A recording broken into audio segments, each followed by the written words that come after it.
Welcome back, everybody. I'm Jerry, and today we have another Everything You Need to Know About. And today it's with DeAndre Carter, who just came from the Chargers. I say just came, it was actually months ago. I realized I was going to make another one of these Everything You Need to Know videos, and I realized that I made this graphic and forgot to actually make the video. So it's coming to you a little bit late, but I think it's still valuable, especially with seeing that new kickoff in the works. Seeing how that's going to work, I think DeAndre Carter could be valuable to the team, but I'm also going to let you know why he might not, or, potentially what his chances are of making the team. So obviously, DeAndre Carter is a wide receiver, kind of more signed for a kick returner that could be a wide receiver out of Sacramento State. He's 5'8", 190. He is 31 years old, obviously a lot older in, the entire room, aside the same age as Keenan Allen. But then you've got his 40 time was a 4.44 way back when. Obviously, they don't track that throughout the years. Shuttle was a 3.8, and he's from San Jose, California. So his last receiving year where he actually got significant snaps, he had 46 receptions for 538 yards and 3 touchdowns, which is honestly kind of comparable to what Darnell Mooney had. Obviously, he was injured, but he was able to put in some work last year and show some flashes. Even last year with the Chargers, obviously 2022 is where I pulled the stat line. But more importantly is his returning career.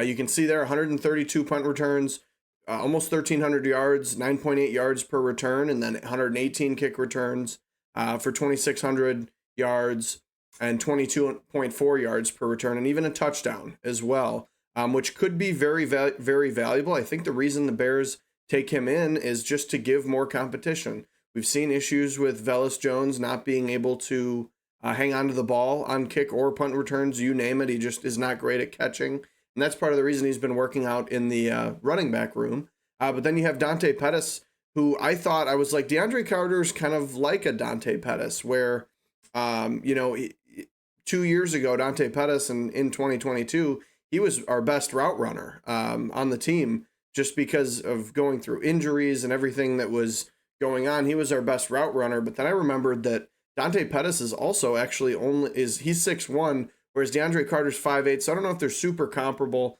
but it was just kind of, as far as being a little bit more shifty, good route running player that it will do well on kick returns. That's kind of what my comparison came to, and I thought it was kind of a similar player, although again, size not exactly the same. But as far as their role in the team, it seemed to be the same. So his pros, lots of experience. As it says there, he has more kick return and punt return reps than Velus Jones and Dante Pettis combined, which is huge.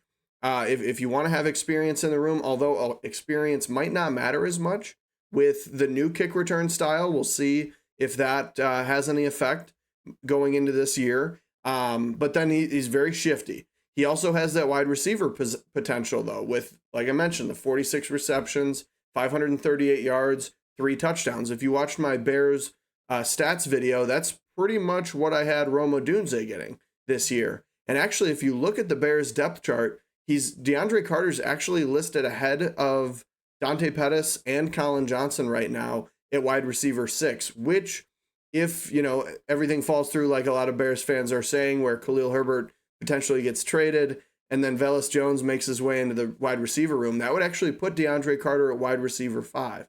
And that's why I think he does have a real shot at making it on the team, just because of that. If he does show out in the return game with the new kickoff return, and he still is able to show that wide receiver potential as far as depth, I think that could help.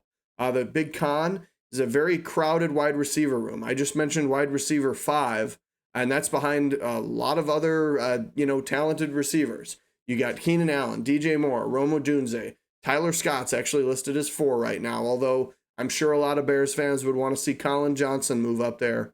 But yeah, he's also, we mentioned earlier, he's old, and he's just kind of bounced around. He was actually on the Bears for 4 games in 2020. He returned 4 I think it was 4 kick returns, or it was 4 punt returns, no kick returns. But he's been on the Chargers. He's been on like 7 or 8 different teams.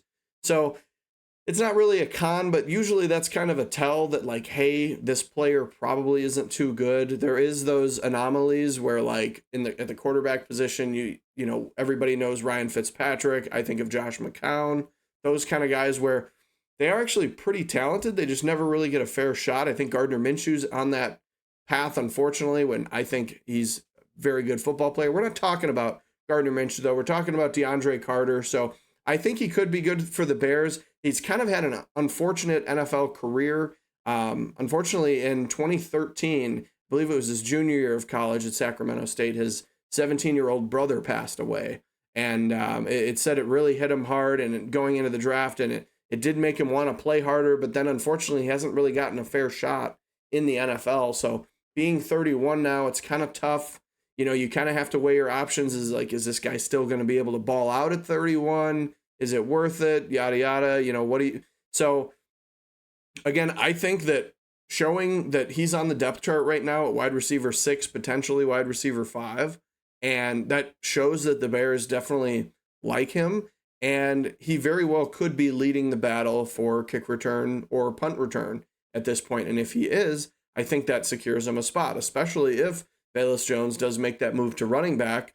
That opens up another wide receiver spot, which I do believe Colin Johnson will be a part of, especially with how the Bears have ran the ball in the past. I think it would leave that open. He's, you know, Colin Johnson's the tallest wide receiver in the league. One of the bigger ones is going to be effective blocking on the outside if he were to come in. But I think DeAndre Carter even could too if, you know, they want some more experience. As far as age goes, everybody's a lot younger now on the team, except for I think Pettis is 28, Carter's 31, Keenan Allen's 31, DJ Moore's still only like 26 or 27. So I think DeAndre Carter definitely couldn't make the team, just being able to be that gadget guy. And if he seems to be a more reliable returner than Velus Jones, or if he's able to beat out Dante Pettis for the job, I think it's going to kind of be a no-brainer. I also think Dante Pettis could get the leg up there just because he's been around the team and in the locker room, although granted the coaching staff, or at least offensive coaching staff, has changed, and the quarterback, so you don't really get that as much, but I think it could be worth it. So let me know what you think of DeAndre Carter. I know this video is incredibly late. I think it's like a whole month and a half late. But like I said, with the preseason coming around, I thought it would still be valuable to put out. So let me know what you think of DeAndre Carter, if he's going to make the 53 down below. Thank you for watching and have a great day.